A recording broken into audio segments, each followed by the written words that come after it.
বন্ধুরা, আজকের recipe chicken momo. কড়াইতে তেল দিলাম, হলুদ গুঁড়ো দিলাম একটু, যাতে জলটা মাংস দিলে জলটা টেনে যায়। মাংসটা দিয়ে দিলাম, মাংসটা ভেজে নিয়ে এবার নামিয়ে নিলাম। পেঁয়াজগুলো হালকা করে ভেজে নেব। মাংসগুলো দিয়ে দিলাম, অল্প করে নুন দিয়ে দিলাম, ভিনেগারটা নিয়ে হয়ে গেছে, নামিয়ে নেব। ধনে পাতা দিলাম, রসুন বাটা, আদা বাটা, এই কাঁচা লঙ্কা দিলাম,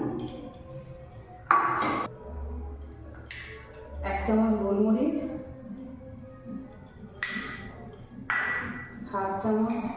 হাফ চিপিয়ে